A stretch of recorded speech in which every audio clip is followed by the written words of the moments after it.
Good morning. Morning. Hope you're both good. Oh, Very mate, good. living the dream. What have you been mate. up to? What have you been up to? Alex, what have you been up to? Busy Easter weekend. Lots of cooking, lots of baking, lots of Easter egg hunts. Not really. I love that word or that phrase, Easter egg hunt. I did genuinely consume my body weight in chocolate, so I'm quite happy. Did you wake up with drools of chocolate all over your Yeah. face? It was all around my face. Like a right mess. Did you actually eat your cereal from it though, Tom? Like you said, you were No, I doing didn't do cocoa that this powder. week. I didn't do that this week, unfortunately. I've I'm actually, a it bit makes off my stomach cereal. churn. I'm a bit off cereal. Yeah, me too. Haven't had it for years. Too much milk. I'm not doing the whole milky thing. Oh, I had a bit of porridge on the weekend. It was Did you? nice. Yeah, porridge Do you with have honey. sweet or savoury? Sweet with honey and almond milk because I've got a bit of a sensitivity to cow milk. I'm not going to say that I'm not one of them. I'll just have it whenever you're cooking with it. But if I have it in cereal, I have to tone it down a tad. Really? I used to have it with water. Yeah, I do you know never knew that about you. my nan, Scottish, would have it the traditional way, and so I'd come if I ever stayed at hers. I'd come down in the morning. She'd say, "Would you like a wee bit of porridge?"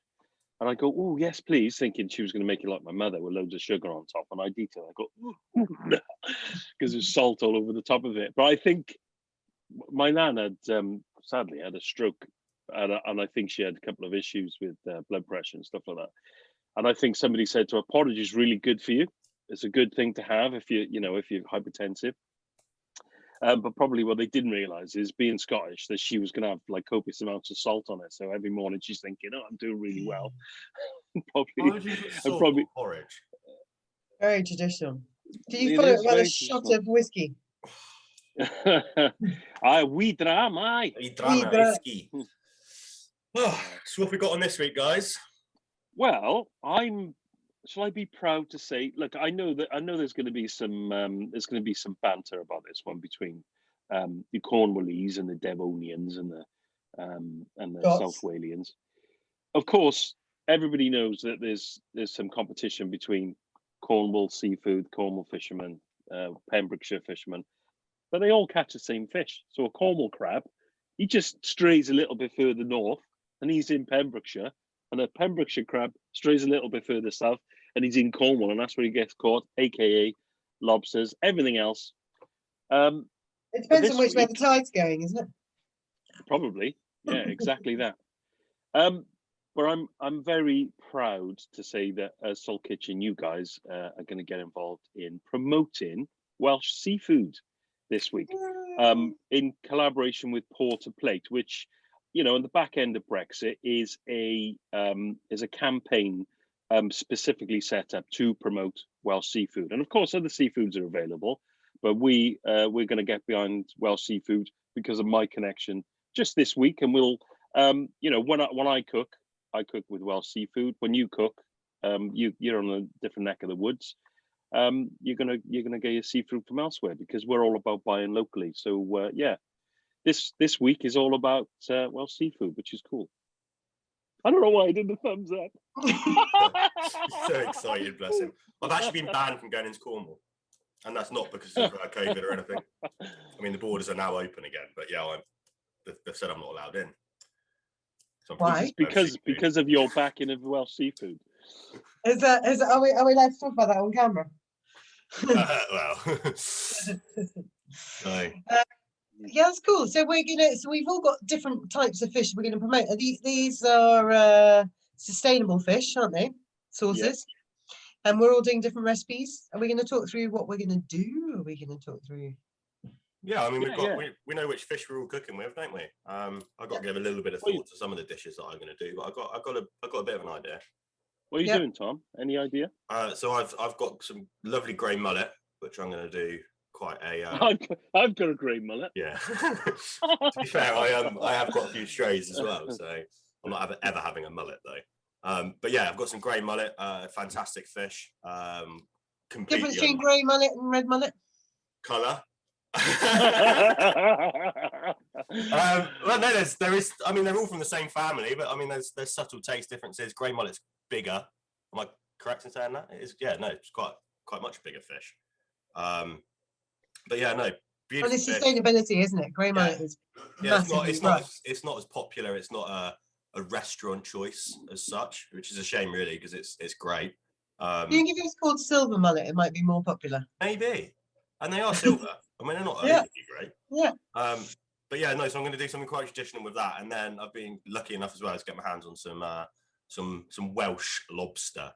So I'm really excited about that, and kind of hoping that the wood-fired oven might be up and running by then. So hopefully we might have some beautiful grilled lobster, just split open on the back, nice garlic butter or something, and done in the flames. You know, Tom, that lobster is far more tender if you speak nicely to it. But because it's a Welsh lobster, you're going to need a couple of those. Well, I'll give you a couple of key phrases. You'll have to get those in, and maybe a little Welsh love spoon, because apparently they're a thing. You and I, Tom, had a Welsh love spoon. Do you remember that time we woke up together drunk on that? Anyway, we don't want to go there. How will they call it? A Welsh love spoon? I feel violated now. Yeah. What about you, Lex? What are you making? Well, I am tackling king crab, the mahoosive crab of the king family. So I'm going to tackle that. I've got a couple of ideas because it's so big. This is the crab also known as, in fact, another one that they could have named better, the spider crab. Yeah. Yeah. Exactly. So, I mean, so many people are scared of spiders. I'm not scared of spiders, but a lot of people are scared of spiders. Oh, yeah. Yeah. You are, Tom. And then you've got this thing with big, huge legs that looks pretty scary. And the best way to sell it is perhaps to call it a king crab. Yeah. But they didn't. They called it a spider crab. A spider crab. Yeah, but lots of it around. I think people are a bit frightened of it. But it will be, I've got a couple of ideas to do recipes with it. Possibly some coals as well. I might head down the barbecue route. Possibly steaming it. I don't know yet. I've got a couple of ideas. So I'll come back to that one. And then ray wings. Ray wings as well. Oh, I love ray wings. Love ray wings. They remind me so much of growing up and going out and exploring food for the first time. It was one of those things that you try and you go, oh, it's got bones, I'm a bit scared of it.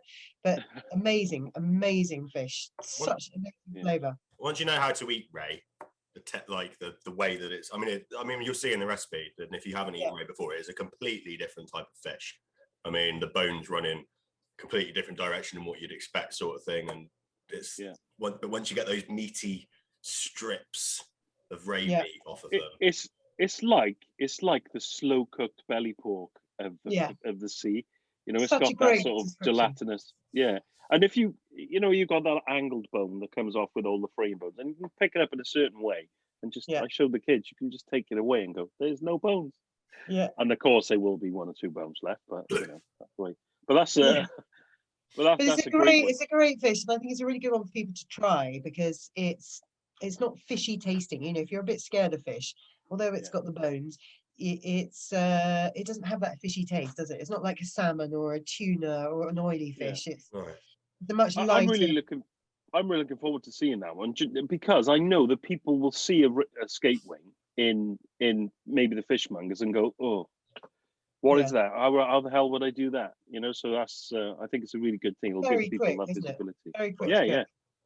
And simple. So I'm not going to go fancy with that. I'm going to go simple, very close. No, completely. One of my favourite ray dishes I ever had is a chef, and he treated it like a steak. So it was really heavily seasoned in salt and pepper, sort of done in a hot pan, basted with butter, and then he did it with fat cut chips and a béarnaise sauce, and it was just like. And his way of describing it was like, well, it's like steak and chips to me. And it was just fantastic. So my favourite ray was probably the one from Ghostbusters. Even what are you cooking for Welsh fish weekend? Well, I'm going to go for, it's a bit of a theme actually, because you've all mentioned coal, and I'm going to do probably the least popular ingredient, I would imagine, whelks, another badly named You know, if you're on a continent, it'd be the beautiful sea snail, but no, here it's whelks. But I'm going to be cooking whelks, and I'm probably going to cook them twice. And what I mean by that, I'm not going to get it wrong the first time. I'm gonna steam them or blanch them, and then I'm gonna finish them on the barbecue just to give them something different. I'm not going to tell you what I'm going to do, but I'm thinking of something to get in the extra flavor and maybe make it a little bit more appetizing, appealing to others. And of course, because it's a snail. Are they quite tough? I imagine they're going to be tough. Yeah, they can be tough, but if you cook them in the right way, and this is the right way, if you spend a little bit of time, and obviously prepare them in the right way as well, like a snail. Really, you could cook them quite quickly and eat them like that, but you're going to get a bit of a rubbery texture. If you don't want that, and that's going to put a lot of people off, I'm going to show you how you can avoid that. And then Beautiful. The other thing, one of my favorite fish, but a sustainable fish, and obviously coming into season, is wild sea bass. Wow. So yeah, I've got an idea for that. Just something, not too classic. I mean, let's face it, wild sea bass, pan fry it, finish it with a bit of lemon and a bit of seasoning, and you don't need much else. I'm just going to take it a little bit further, just give you an idea, because everybody can do that, and hopefully it'll be a dish that people want to cook. Nice. I'm really excited about this week. I mean, seafood is. I think it's something that a lot of people say as well, is that they want to eat more seafood at home, but people are quite confident with cooking a piece of meat, cooking chicken, those sorts of things. You've been brought up around it. You do it every day, week in, week out. I think people are slightly put off by cooking fish, and you don't need to be. And it's something probably that I can say for myself as well. I don't cook with enough seafood at home myself. It's not the sort of thing that I cook all the time. But when you do it, you sort of say to yourself, oh, I wish I did this more. I wish I ate fish more at home. I think you're right. It is something whatever you grew up with, because when we had fish at home, it was rare, and probably because fish was generally expensive and seafood. But with my kids, because we used to travel quite a bit. We try different things, but I cook, as you know, a lot of fish and seafood. And my 7-year-old just turned 7, and for his birthday, he wanted seafood pasta, and he had prawns and scallops and octopus. He had all sorts, and then clams. Never ceases And to that's his amaze me. thing. Yeah, that's his favorite thing. He loves all that. So yeah, it's about what you're used to, isn't it, Lexi? On to liquidized food. People want to hear more about the liquidized years. I know I did. I ate a lot of whiting growing up. That was because I obviously grew up abroad, and whiting was a big thing that we had as kids, and so fish is very, very, very normal to me. Although I was vegetarian for 25 years, it's a very normal part of my life, and I probably have more fish a week than I definitely have more fish than meat. Yeah. It's Funny probably... you should say whiting. That reminds me of my childhood, but because I used to go to the foreshore back then, just off Cardiff Marina, and the marina wasn't there then in the way that it is now, or the bay. And the only things I'd come away with was either nothing after 5 or 6 hours of fishing, or a whiting, or a pouting, because they're quite similar fish, and they're both around the same time. But I mean, another great sustainable fish, whiting, dabs. People just don't use it enough. They're great little fishes. No, I mean, they're not popular, are they?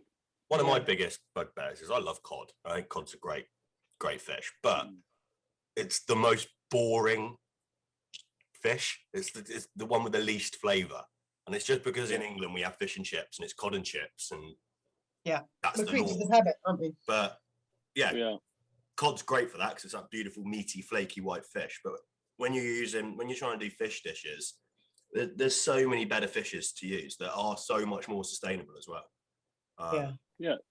So I'd agree.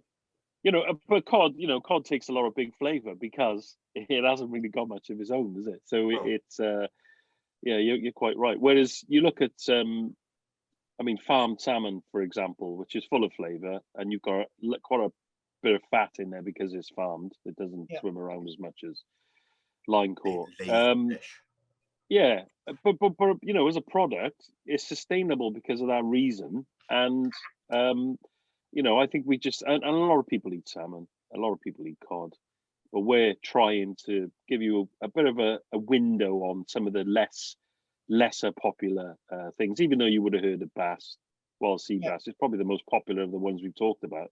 A lot of people will have had farmed bass as well. What you buy in the supermarket is generally farmed bass. Restaurants, I mean, I know for myself at the pub, 9 times out of 10 you'll buy farmed bass, partly because it's seasonal. Like wild bass is more seasonal, and there's a cost factor to it. But wild bass has a completely different aspect to it for me, anyway. Yeah, it does. You so know, it's like, it's like trout, isn't it, as well? You know, wild sea trout. It's just unbelievable Beautiful, product. Oh yeah, amazing product. Sea trout. If you look at a sea trout when you cut it, and you think, oh, it looks like salmon, but if you treated it like salmon, it's just going to melt. It's just going to like break up into little pieces. Yeah, it's for me, and I do fillet a lot of fish. It's the most difficult fish to fillet because it's so delicate. Yeah, it's so delicate. It's a nightmare, and it's slippery, and it's it's worth it. It's worth it. Completely worth it. It's an expensive product, but amazing. I'm worth it. You wish, mate. Well, that's I mean, port to plate for me. That's a really exciting week. Not just because we're going to be doing some great food, but also it's something that's really important. Not just to Welsh people. It should be important to wherever you live. The fisheries have really, really struggled of years of late. And if you can do sort of things to help them pick them up, then all the better, and you get tasty food out of it. So.